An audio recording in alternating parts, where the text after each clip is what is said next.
Friends, I am happy to be present here to deliver the inaugural address. I am sure you will discuss the various facets of the subject, trends of present cinema, and draw fruitful conclusions.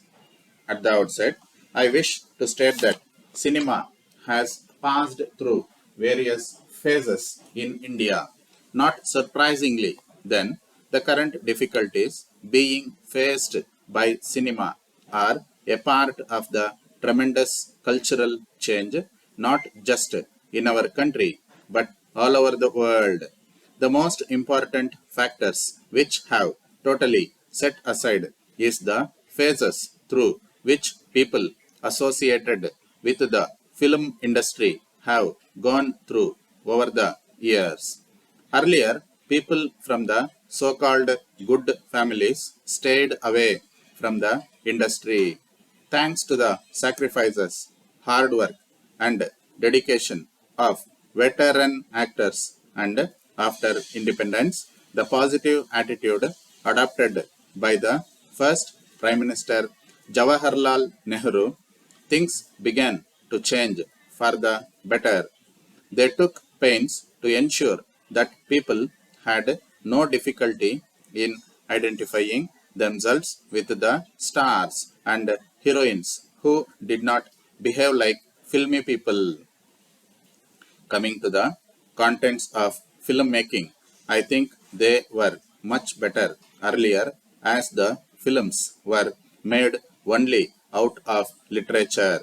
We had the best of books of great writers whose stories were translated into celluloid.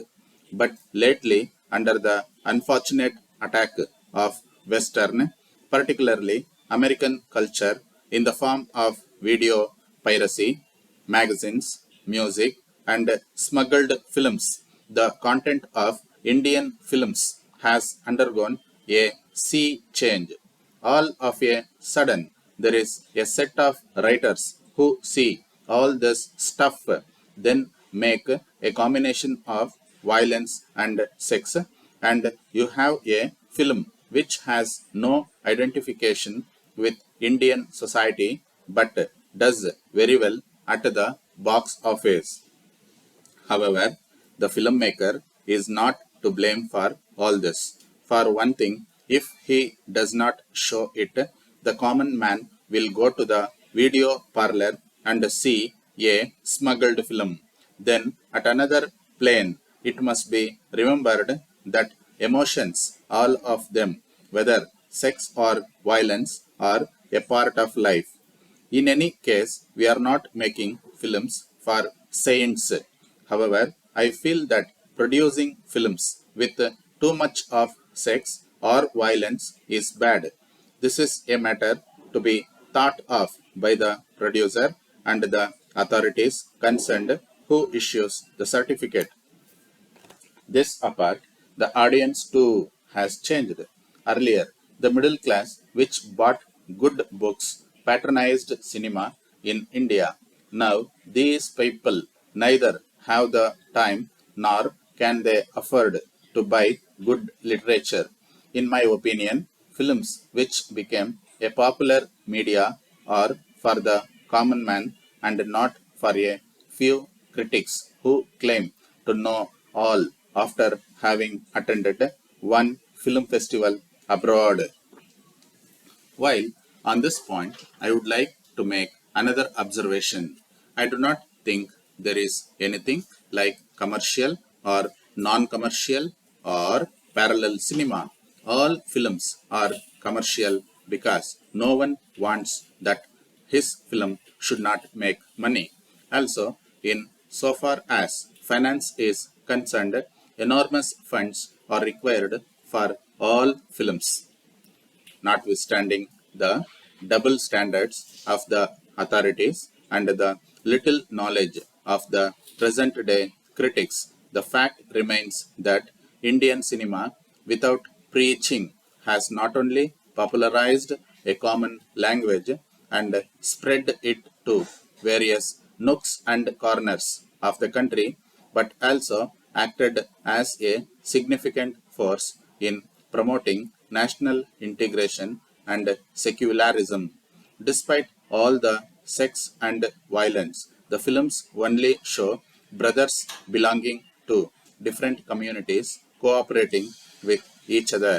This is evident in the films in which the theme was mainly communal harmony. No Muslim or Hindu has ever killed the other on the celluloid. That remains the great strength of the so called commercial cinema.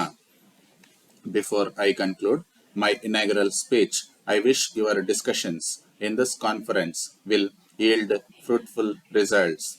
I once again thank the organizers for giving me this opportunity. Letter dated 2nd February 1992 from Andhra Sugars Limited, Hyderabad, to the Regional Manager, Steel Authority of India Limited, JC Road, Bangalore. Dear Sir, we acknowledge with thanks the receipt of your letter enclosing order for 100 tons of caustic soda flakes to be supplied to your Bhadravati works.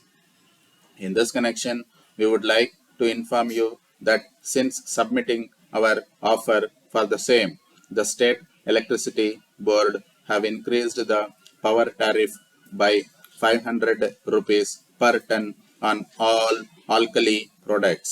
In addition to this, they have imposed power cut of 40% on our caustic soda unit.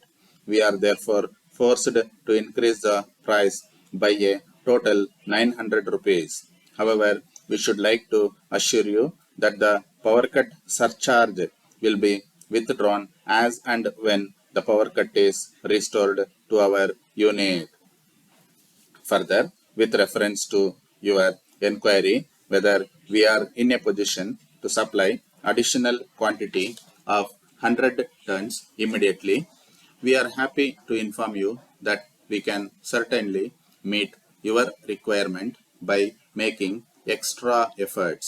We therefore request you to kindly make arrangements for issuing necessary amendments in respect of increase in power tariff and power cut surcharge.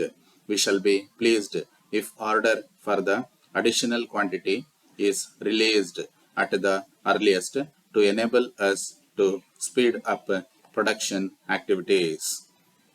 In the meantime, we find that the balance payment for the last consignment has not yet been released.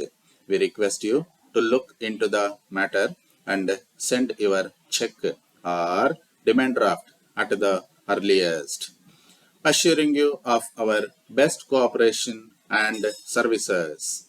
We remain yours faithfully.